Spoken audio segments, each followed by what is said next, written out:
class. Good afternoon. I am Maria Tabanya. I will be your demonstrator for this afternoon. So, before we start, let's ask the guidance of the Holy Spirit. Please stand up for the prayer. In the name of the Father, the Son, and the Holy Spirit. Before you take your seat, please check if there are garbages under your chairs. Okay, have a seat. So, how are you today, class? Good. Okay, it's good. So, class secretary, please check the attendance. Okay, it's good to know that everybody is here. So, before that, I have these rules. You have to follow these rules. I have 3 rules. These rules called RRS. So, the first one is respect. If I'm talking here in front, you have to listen. And the second is, if you want to answer, please raise your hands. And also, lastly, listen.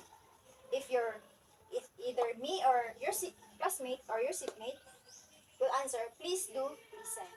Are we good? Yes, ma'am. Okay.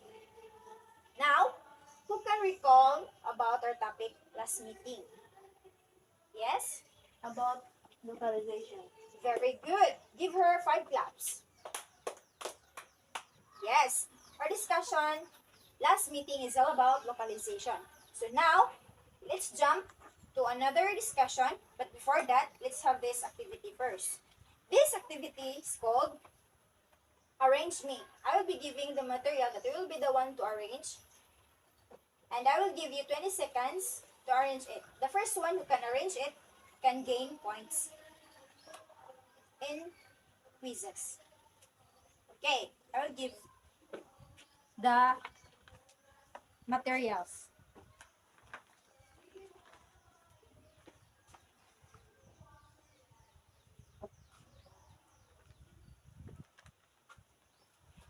Okay, time starts now.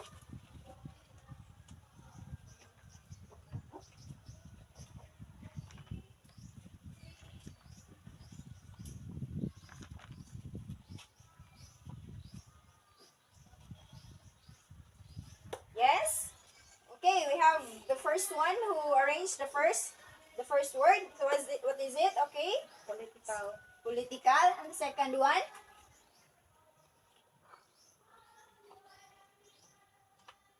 Yes? Ecological. Ecological. Economic. And the last one? Cultural. Yes, very good. So, out of that activity that we get, so what comes into your mind, or what will be, or who can guess what will be our discussion for today? Yes? Globalization. Yes, very good. Our discussion for today is all about globalization. But before that, please read the learning objectives.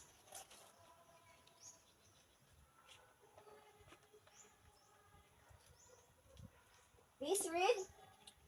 At the end of the lesson, the students will be able to enumerate the 4 basic approaches. Yes, at the end of our lesson, or at the end of our discussion, we will be able to enumerate the 4 basic approaches of globalization. So let's go back to our topic, globalization. So what is globalization? Anyone? Yes, Miss? From the word global. Yes, very good. Thank you for that wonderful idea. Yes, global. So our discussion is all about globalization. So, here is the definition of globalization. Please read.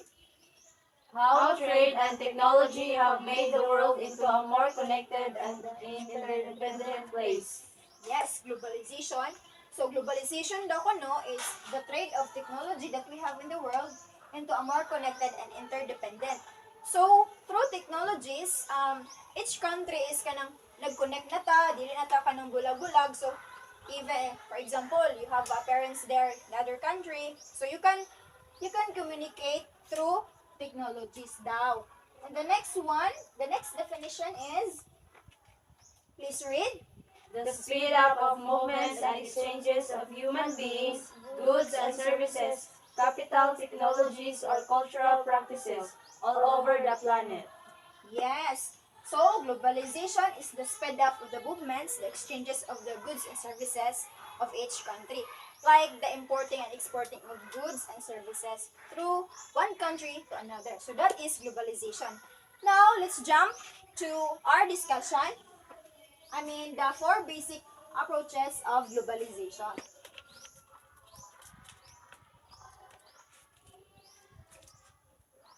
So, the first one is economic. So when we say economic, so what is economic globalization? Anyone who have an idea about economic globalization? Yes, It's all Miss? about economies around the world. Yes, economies around the world. So when we say economies from the world economy, so the the life of the country, the life of the nation of each country. So please read the definition. Broadly refers to the increasing integration of national economies around the world, particularly through trade and financial flows. Yes, through trade and financial flows. So, through economical globalization, ma-develop daw ko ng economy sa isa ka country through trade, like as what I've said a while ago, the exporting and importing of the goods and services. That is what we call economic. The growth of the population, the growth of the how the nation improved. The next one is political globalization. From the word political. So, what is your idea about political globalization? Please read the definition first. Refers to the absence of the absolute sovereignty of a state's political border over a certain area, as well as increased interaction between the systems of government and increased external intervention and interaction on the basis of democracy, non-governmental organizations, human rights, and freedoms. Yes, political globalization. So, from the word political, so it refers to the head or the head of our country, like the presidents, like for example, the former president of the Philippines, Rodrigo Duterte, isn't it? He go to China just to talk to the president of the China to make peace, to do have meeting for us to to interact with one country. For example, we Filipinos are free to go in their country. Also, their citizens can go here in the Philippines. So that is what we call political globalization. The next one, the third one is cultural globalization. Please read the definition of cultural globalization. Refers to the transmission of ideas, meanings, and values around the world in such a way as to extend and intensify social relations. This process is marked by the common consumption of cultures that have been diffused by the internet, popular media, and international travel. Yes, cultural globalization. So from the word cultural, the culture. So if if we have a travel or vacation in other country, like for example in Korea, so nowadays we acquire their culture, like the way we dress up, we get it from the new trend. Like right now is the way we dress up, the way we speak, the way they eat the food, like Shanghai, like in China, Shomai, like that. So we acquire that because that food is not really originated here in Philippines. It's from China. It's from the other country. So that is what we call cultural globalization. It because it doesn't stay in one country.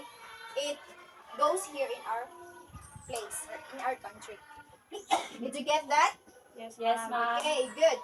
The last one is all about the ecological globalization. Please read the definition. The ecological dimensions of globalization examines the effect of global alliance on ecological issues. The ecological effects of globalization impacted by the economic, political, and cultural aspects of globalization are now recognized as potentially life-threatening for our planet. Yes, ecological globalization. So, from the word ecological, it talks about the globe, the life of our planet. So, ecological dimension. So, it's here that effects are impacted by the third one, the economy, and the first three, the economic, the political, and the cultural. So, ecological is the combination of the three approaches. It is because, like for example, the climate change. It talks about. So if can we abuse, if we use the political, the cultural, like for example, we eat some foods from other countries and the packages, we throw it right away everywhere. So so it can affect to our ecology it because through so that culture is acquire nato na sa lain nga kuan ay pwede rin siya ilabay. So through ecological that is the summarization of the three globalization. So let's do a recap. So what is globalization? It is a trade of technology around the world. Yes, very good. Who can enumerate the four basic approaches of globalization? Economic globalization, political globalization, cultural globalization, and ecological globalization. Very good. So I think you are already ready for our activity. Now, form a circle and form a circle and brainstorm what did you learn from our discussion.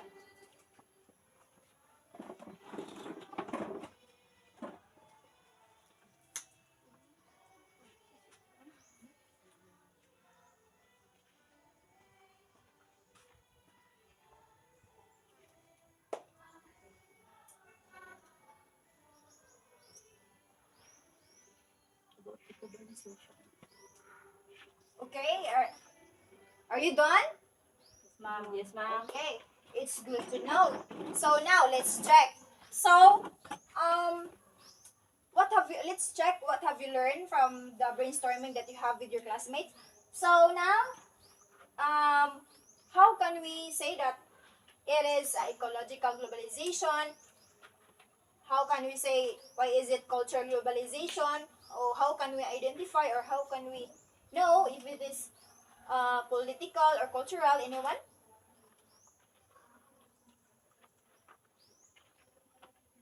Anyone? Yes, Miss Giselle?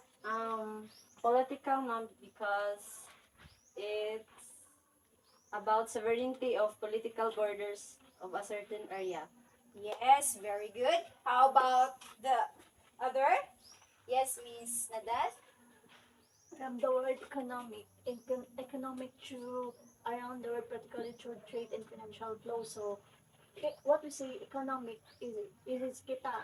So, economic is the people around The nation. the nation. Yes. Okay. How about the cultural? Yes, Miss. Cultural globalization.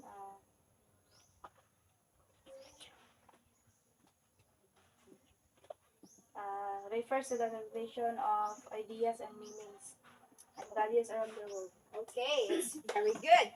So lastly, so when we say ecological, so what is ecological? Do I know? So it is the combination. It is about the world, the whole world. So that's it. So now get 1/4 sheet of paper. Let's check. Let's check if you have learned from my discussion. Number 1. This item, 2 points each question. So the first one is, it refers to the increasing integration of national economies around the world, particularly through trade and financial flows. Are you done? Yes, ma'am.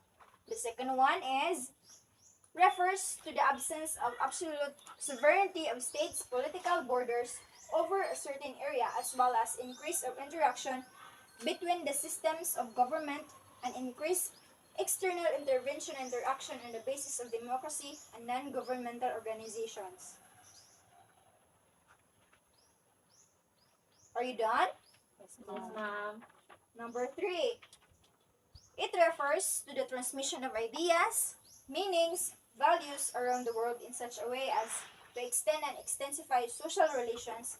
This process is marked by the common consumption of cultures that have diffused by the internet, popular culture media, and international travel. Are you done? Yes, ma'am. What number are we? Number 4. Okay, number 4. So it is the ecological dimension of globalization examines the effect of global alliances on ecological issues. Are you done? Yes, Yes, ma'am. ma'am. Okay, last number. It refers to the speed up of movements and exchanges of goods and services all over the planet. Okay, are you done? Yes, ma'am. Let's check. So number 1 is, Economic yes, organization. very good. That's 2 points. Number 2 is, Political organization. very good. Number 3, Cultural globalization. it's very good. Number 4, Ecological globalization. very good. How about the last number? Cultural globalization. Yes, that is globalization. So count the number of points and pass your paper forward.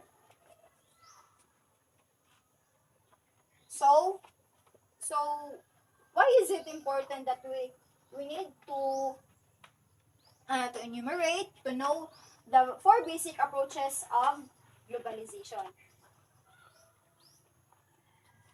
Yes?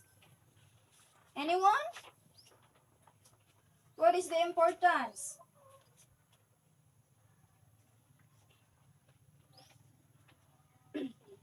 Yes. Yes, importance. For you, what is the importance? Anong kinahanglan nato sila mahibalaan? To know the difference. Yes, very good. So, the importance of globalization, why do we need to enumerate those? Why do we need to learn those? It is because it is important in order for us to determine the differences and the effects in our globe or in our planet. So, the last one, I want you to study for your assignment. I want you to study about the religion. Okay? So that's all for today. Goodbye and thank you. Goodbye. Bye, ma'am.